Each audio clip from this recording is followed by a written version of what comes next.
मैं आईना हूं उस समय का जब इस संसार में महाभारत की महान घटनाएं घट रही थीं। मैंने भीष्म का प्रतिज्ञा से बंधा जीवन देखा, अर्जुन की धनुर्विद्या देखी, कर्ण की दानवीरता देखी, धृतराष्ट्र का अंधा मुंह देखा और दुर्योधन का अहंकार भी देखा। मैंने देखा गीता का ज्ञान देते हुए कृष्ण को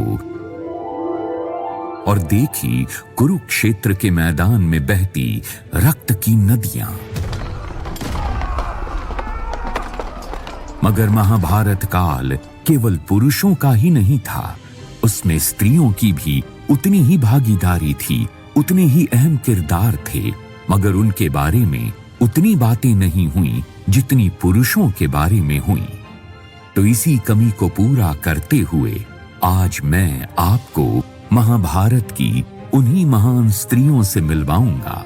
मैं आपको दिखाऊंगा गंगा की शर्त, अंबा का प्रतिशोध, सत्यवती की महत्वाकांक्षा, कुंती की विवशता, द्रौपदी के संघर्ष, हिडिंबा का प्रेम, गांधारी का श्राप और भी बहुत कुछ।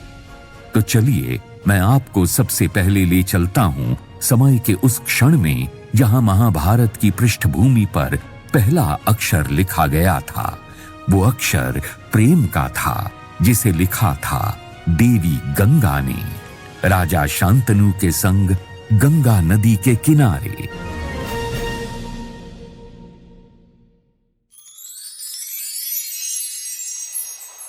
बात उस समय की है जब हस्तिनापुर के राजा शांतनु शिकार खेलते हुए गंगा नदी के किनारे पहुंच गए।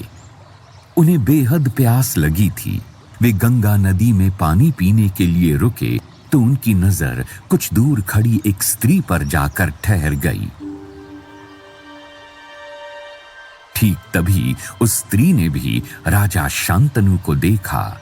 दोनों की दृष्टि एक दूसरे से ऐसे बंध गई जैसे सालों की जान पहचान हो, वो भी प्रेम से भरी।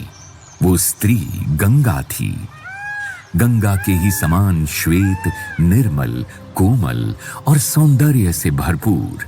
व्यक्तित्व में तो राजा शांतनु भी कोई कम आकर्षक नहीं थे। गंगा भी उन्हें एकटक निहार रही थी। शांतनु उस स्त्री के बारे में जानने को व्याकुल हो उठे। कौन है ये मनमोहिनी? मैंने अपने जीवन में कभी इतनी सुंदर स्त्री को नहीं देखा।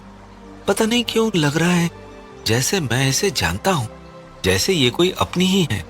और राजा शांतनु गंगा की ओर बढ़ चले। गंगा जैसे उनकी इसी पहल का इंतजार कर रही थी। उसने मोहक मुस्कान के साथ हाथ जोड़कर कहा, गंगा का प्रणाम स्वीकार करें महाराज। तुम मुझे जानती हो देवी? आपको कौन नहीं जानता। आप हस्तिनापुर नरेश महाराज शांतनु हैं। मैं अक्सर शिकार के लिए आता हूँ, मगर मैंने आज से पहले तुम्हें यहाँ कभी नहीं देखा। फिर भी ऐसा लग रहा है जैसे तुम्हें न जाने कब से जानता हूँ। राजा शांतनु की बात सुनकर देवी गंगा रहस्य से भरी हंसी हंस पड़ी। अगर आपको ऐसा लगा तो ऐसा ही होगा महाराज। हम जरूर कभी न कभी मिले होंगे, वरना कोई अपरिचित यूं ही अपना नहीं लगता। तो क्या तुम भी मेरे लिए वही महसूस कर रही हो जो इस समय मैं तुम्हारे लिए कर रहा हूँ? शांतनु की बात सुनकर गंगा ने लज्जा से अपनी आंखें झुका लीं। उसके चेहरे की लाली बता रही थी कि ये आकर्षण एक तरफा नहीं था। राजा शांतनु ने गंगा के प्रति अपना पहली नजर का प्रेम स्वीकार किया।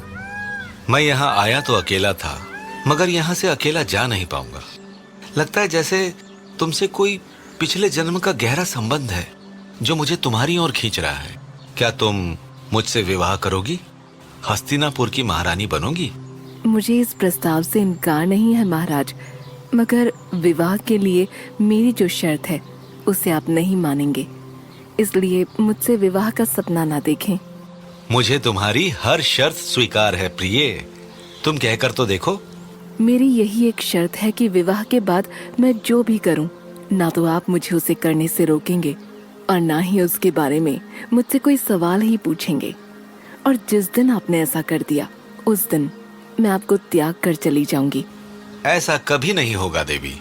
मैं तुमसे कभी कुछ नहीं पूछूंगा। अब तो हाँ कह दो।